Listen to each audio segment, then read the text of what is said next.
안녕하십니까. 정성산TV입니다. 지금 민주당이 난리가 났으며 국민의힘 주진우 의원의 충격 폭로가 터졌습니다. 민주당 서울시장 후보 정원호, 부산시장 후보 전재수, 김부겸까지 발칵 뒤집어졌습니다. 김부겸을 향한 진짜 대구 민심 속이 다 시원합니다. 자, 중국도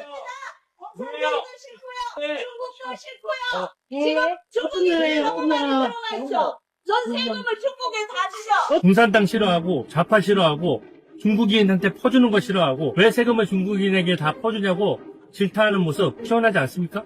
우선 부산시장 선거는 걱정하지 마십시오. 수색견을 풀어서라도 전재수 까르띠에 불가리 제가 찾아오겠습니다. 의원님 거기서 뭐 하세요? 태풍이 내리고 전재수 까르띠에랑 불가리 찾고 있는데 정원호 후보는 경찰관 2명과 민간인 2명을 주치 폭행했습니다. 당시 피해자의 육성 녹음을 확보해 공개했습니다. 5.18 때문에 무슨 서로 언쟁이 붙어서 폭행을 했다. 내 기억으로는 그런 거는 전혀 없었어. 내가 생명력이나 자존감이 굉장히 상했어. 그 이후에 사과를 했더니 용서를 받았다는 그렇다는데 내가 그런 기분도 아니었고 용서를 받고 받을 그런 기분이 아니었어. 내 기억으로는 없어 전혀. 5.18 때문에 언쟁을 한다든가 또 그 이후에 사과를 받았다는 그런 기억이 전혀 없습니다. 우선 좌파 매체의 기사부터 전해드리겠습니다. 요즘 더불어민주당의 지방선거 분위기가 예사롭지 않습니다. 이런 분위기라면 서울, 부산, 울산, 경남, 대구까지 전부 이룰 수 있는 충격 사태에 민주당 내부가 술렁이고 있습니다. 이는 민주당 중진 친이재명계 인사의 절규이며 전국 곳곳에서 역풍의 대형 사고까지 터져나오고 있습니다. 문제는 대형 사고가 터진 그곳 지역들에는 바로 정청래가 있었다는 사실입니다. 이재명의 야심찬 중도 신령 행보가 유례없는 국정지지도 고공행진을 견인하고 있지만 지방선거를 앞둔 민주당 후보들은 상대 후보를 압도하지 못하고 있으며 오히려 역풍을 당하고 있어 민주당 내부 분위기가 말이 아니라고 당 친명계 중진 인사는 말했습니다. 또한 높은 이재명 지지율이 무색하게 민주당 후보와 국민의힘 후보 간 여론조사 격차는 계속 좁혀지고 있습니다. 정치권에는 대통령의 국정지지도가 55%를 넘어가면 야당이 아무리 용을 써도 선거에서 이기기 어렵다는 속설이 있는데 이런 팩트에 가까운 속설을 보기 좋게 역행하는 그 어려운 일을 민주당이 지금 해내고 있습니다. 이재명의 지지율 59%인데도 전국의 민주당 후보들의 선거 결과가 뒤집어지고 있습니다. 진보 쪽 선거 전문가들의 절규도 이어지고 있습니다. 통합민주연합의 핵심 관계자는 도대체 무엇 때문에 민주당이 큰일이 난 것일까요? 도대체 무엇이 민주당이 완벽하게 승리할 것만 같던 선거구도를 민주당, 국민의힘 양당 간 한뼘 싸움으로 회귀시킨 것일까요? 라고 하소연했습니다. 당초 설정된 이번 선거의 대명제는 국민의힘 심판이었습니다. 윤석열 전 대통령의 자해적 비상계엄 이후 국민의힘 장동혁호는 끝모를 추락을 거듭하고 있었습니다. 이번 지방선거의 표심은 민주당 승리라는 결과가 준비돼 있었으며 윤호개인 세력과 저려는커녕 역병과도 같은 부정선거론도 배격하지 못한 이들에 대한 준엄한 심판, 그 와중에 터진 장동혁 대표의 미국 홀로 여행은 그 승리의 확신을 더없이 강화시켰습니다. 그렇게 이번 지방선거 민주당에게 매우 유리한 역사상 가장 강력한 동남풍도 불기 시작한 터였습니다. 대구시장에 출마한 김부겸 후보의 쩌렁쩌렁한 출마 연설은 사실 새로운 시대를 상징하는 듯했으며 과거 노무현 대통령이 후보 시절 외쳤던 광주에서 콩이면 부산에서도 콩이고 대전에서도 콩인 시대가 목전에 온 듯했습니다. 김부겸 민주당 대구시장 후보 출정식과 이후 여론조사는 김부겸 후보가 무려 보수의 심장에서 10%포인트 이상 앞서 대구시장 당선권이라는 말까지 나왔습니다. 그런데 분위기가 심상치 않으며 상황이 발칵 뒤집어졌습니다. 현재 대구시장 후보 여론조사 결과 민주당 김부겸 후보 43.3%, 국민의힘 추경호 후보 43.7% 0.4%포인트 초박빙이라는 역풍 결과가 나왔습니다. 그것도 민주당 성향의 여론조사 꽃에서 나온 충격 결과입니다. 그런데 김부겸 후보의 대구시장 출정식에도 정청래가 있었으며 보수 유권자들이 가장 싫어하는 문재인까지 등장시켰습니다. 게다가 이재명의 공소취소 청문회 이후 현재 민주당의 대구시장 후보 김부겸은 대구 유권자들의 강한 비판을 받고 있습니다. 중국도 싫고요. 지금 중국이 들어가 있죠. 전 세금을 중국에 다 주셔. 그뿐이 아닙니다. 민주당 내에서 터진 충격적인 역풍입니다. 민주당 서울시장 후보인 정원호, 이재명답지 않다는 반응이 터져나왔습니다. 먼저 민주당 정원호 후보와 국민의힘 오세훈 시장이 맞붙는 서울로 가보겠습니다. 한동안 정원호 후보는 20% 이상으로 오세훈 후보를 눌렀습니다. 그래서 민주당 내에서는 정원호 후보 승이라는 말까지 돌았습니다. 그런데 세상에나 20%를 훌쩍 넘나들던 지지율 격차는 10% 차 내외로 좁혀지는 충격 반전이 터졌습니다. 선거를 앞두고 양 진영이 결집하는 중이라는 해석도 있지만 그러나 결집도 명분이 있어야 하는 것입니다. 지금 국민의힘의 어떤 모습을 보고 보수 유권자들이 피가 끓어올라 결집을 하는 걸까요? 정원호 후보는 명백히 이재명의 픽이었습니다. 그를 유력 주자로 부상시킨 건 대통령의 X 메시지 한 방이었으며 서울시장 후보군 중 한 명이었던 그의 높은 구정 만족도 조사 결과를 이재명이 칭찬하자 민주당 지지층은 그를 서울의 차기 리더로 간주하기 시작했습니다. 그가 추구한 것은 실용적 행정가에 대한 열망이었고 이재명 대통령의 중도실용 행보에 대한 국민적 호응과 연동된 결과입니다. 이념에 매몰되지 않은 행정가 전통적 민주당의 면모와는 다르게 움직일 것이라는 기대가 정원호 후보에게 오롯이 투영되었습니다. 그러나 최근 대중에게 비친 정원호 후보의 모습은 어떤가요? 기대받던 실용적 행정가의 이미지는 유지되고 있을까요? 기존 민주당의 관성을 거스르는 메시지와 정책이 발표되어 인구에 회자된 적은 얼마나 있는가요? 박원순 시즌2라는 오세훈 후보의 공격에 자신있게 반박할 수 있는 상황일까요? 최근 민주당 정원호 후보가 국민들에게 가장 각인된 장면은 정청래 대표, 유시민 작가, 탁현민 전 비서관과 함께 한 사회적 기업과의 행사 사진이었습니다. 단연 해당 업체는 죄가 없으며 성동구청장 출신 정원호 후보의 지역에 소재한 업체라는 의미도 있습니다. 그런데 정청래와 유시민 작가, 탁현민 전 비서관과 함께 한 사진이 공개되고 역풍이 터졌습니다. 그들은 전부 이재명 탄핵에 가담되어 있는 문조털레요. 문재인, 조국, 김어준, 정청래, 유시민 반이재명 인사들이었고 친이재명 내부에서 대형 사고로 폭발했습니다. 또한 이재명이 신규 영업을 통해 모객해온 무당파 국민들에게 어필하기에는 어려운 인물들과의 만남이었습니다. 정원호 후보가 반이재명 세력들과 손을 잡은 충격적인 상황으로 친이재명계는 경악했습니다. 최근 정원호 후보가 발표한 여성특별시 공약도 민주당 지지층 내에서 맹폭을 받고 있습니다. 성별 갈등 의제에 대해 논쟁을 절제하는 민주당 진영 내 분위기가 무색할 만큼 지지층 내 비토 정서는 매우 강력했습니다.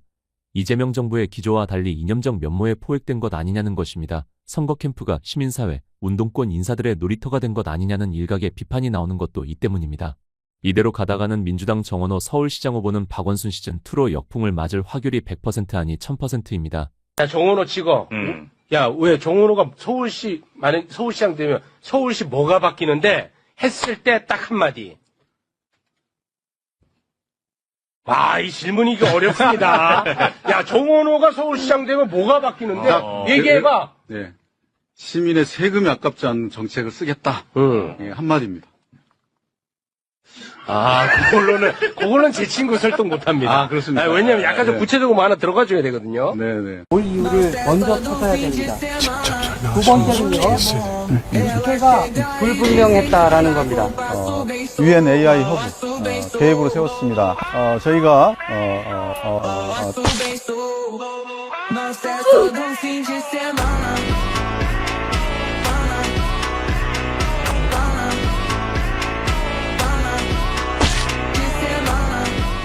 정원호는 토론도 못하고 자기 공약도 설명 못하고 어리버리해서 이 정도면 능지 문제 아닌가 싶습니다. 이번 선거에 또 다른 하필 부산 북구가 보궐선거로 가보겠습니다. 하지피티로 불리며 이름을 알린 하정우 전 청와대 AI 수석과 한동훈 전 국민의힘 대표의 출마로 주목받고 있는 곳입니다. 현재 국민의힘 박민식 후보가 최종 공천되며 3자 간접전을 벌이고 있습니다. 애초에 이재명의 하지피티로 불린 출마이기도 했습니다. 그런데 이재명의 핫한 하지피티 하정우 전 수석이 입성하자마자 대형 사고가 터졌습니다.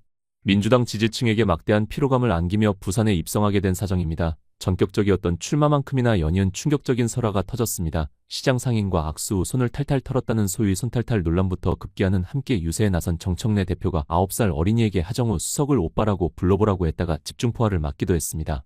정치 신인에게 의뢰 있을 법한 일이기는 하나 출발이 너무 충격적이어서 이 또한 현재 민주당의 이번 선거에 대형 사고로 연일 회자되고 있습니다. 특히 오빠 발언의 뒷맛이 쓰다못해 지역 민심뿐만 아니라 전국적으로 확산되었습니다. 여기 정우 오빠 해보여. 오빠 해봐요. 안녕하십니까. 고생 많으십니다. 저는 오빠 연이 칠해요. 아저씨 줘야지. 전 삼촌인데요. 아, 네. 삼촌도 싫어하고. 아, 그러십니까?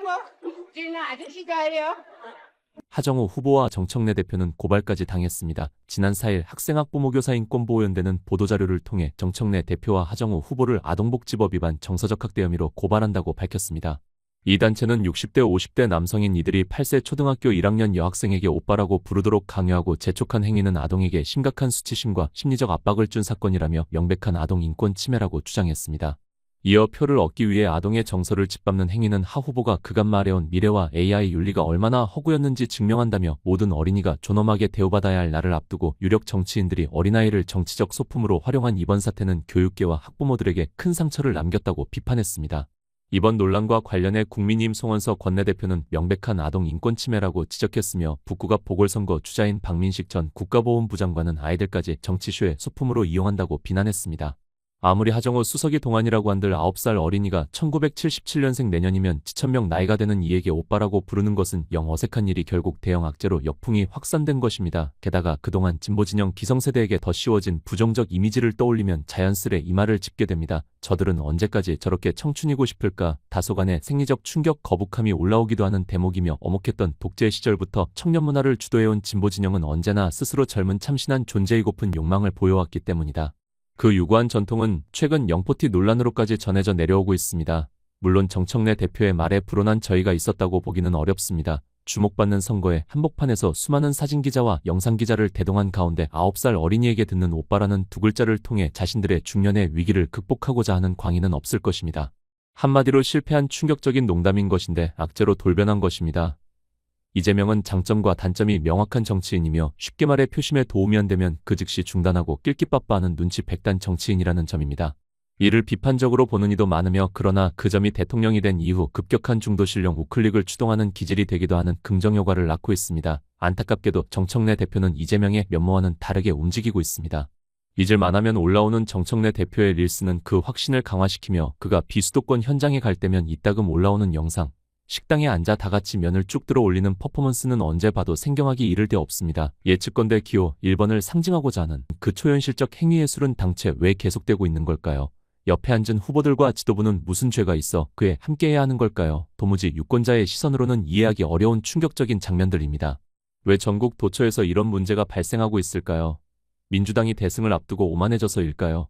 민주당 내에서는 틈만 나면 너나 할 것 없이 겸손해야 한다는 말이 나오는데 말입니다. 골프랑 선거는 고개 쳐들면 진다는 박지원 의원의 말은 요즘도 진보 세력들과 민주당 인사들의 입을 통해 줄기차게 소환되고 있습니다. 우리가 겸손하면 소위 싸가지만 있으면 유권자의 선택을 받을 것이라는 생각. 그러나 안타깝게도 유권자는 바보가 아닙니다. 한두 번의 말실수, 태도로 표심을 결정하지 않습니다. 그 모든 것을 축적해놓고 마지막 순간에 선거의 성격을 규정하며 최종 판단을 내릴 뿐입니다. 이대로는 대구 김부겸 후보는 물론 서울, 부산, 울산, 경남 모두가 어려워집니다. 민주당만 다시 돌아가는 게 아니라 한국 정치도 되돌아갑니다. 국민의힘이 살아나고 윤호개인과 부정선거론이 부활합니다. 이념에 매몰된 민주당과 망상과 무능으로 점철된 국민의힘이 펼치는 소모적인 무한 대결, 그것이 재현됩니다. 그래서 진보진영에서는 이번 지방선거를 이재명 탄핵에 앞장선 정청래가 말아먹고 있다는 반응까지 나오고 있습니다. 현재 서울과 부산, 대구 등에서 터진 민주당 지방선거와 관련된 대형 사고가 정청래 대표의 의도적인 사고라고 하기에는 역부족이지만 분명한 것은 역풍을 맞고 있는 이번 지방선거 민주당에게는 상당히 불리하며 큰일이 난 것이라고 진보진영 선거 관계자들을 비토하고 있습니다. 그럼 계속해서 국민의힘 주진우 의원의 충격폭로 소식입니다. 정원호 후보는 경찰관 2명과 민간인 2명을 주치 폭행했습니다. 당시 피해자의 육성 녹음을 확보해 공개했습니다. 5.18 때문에 논쟁이 붙었던 것은 전혀 없었다. 당시 사과를 받거나 용서한 것도 아니다라고 합니다. 당시 구의회 속기록을 봐도 정 후보는 유흥업소에서 15만 원어치 술을 마시고 여종업원과의 외박을 요구했으나 거절당했고 그로 인해 주치 폭행이 벌어졌다는 사실이 나와 있습니다. 정원호 후보에게 단도직입적으로 묻습니다. 성매매 요구를 한 것입니까? 그로 인해 민간인을 폭행하고 공권력을 짓밟은 것입니까? 후보직을 사퇴할 생각은 없습니까? 정원호 서울시장 후보 주치 폭행의 피해자 육성 증언 공개합니다. 5.18 때문에 무슨 서로 언쟁이 붙어서 폭행을 했다. 내 기억으로는 그런 거는 전혀 없었어. 내가 생명력이라나 자존감이 굉장히 상했어. 그 이후에 사과를 했더니 용서를 받았다니 그랬는데 내가 그런 기분도 아니었고 용서를 받고 받을 그런 기분이 아니었어. 내 기억으로는 없어 전혀. 5.18 때문에 논쟁을 한다든가 또 그 이후에 사과를 받았다는 그런 기억이 전혀 없습니다. 정원호 후보의 거품이 확 꺼지고 있습니다. 매부쇼에서 서울 시민들을 위해서 제일 중요한 공약 하나만 얘기해달라고 했는데요. 거의 정적이 흘렀습니다. 정은호가 서울시장 되면 서울시 뭐가 바뀌는데 했을 때 딱 한마디. 와, 이 질문이 이게 어렵습니다. 말 한마디 못하고 자기 대표 공약 하나 설명 못하는 후보 말이 되겠습니까? 정원호 후보가 황당한 공약 내는 거 보셨습니까? 전통시장도 거의 안 가봤나 봐요. 전통시장에 드라이브 스루를 도입하겠다고 합니다. 그 좁은 시장 골목길에 자동차 다니는 길을 낼 수가 있겠습니까? 이런 황당한 공약 서울시장으로 뽑으면 안 되겠죠?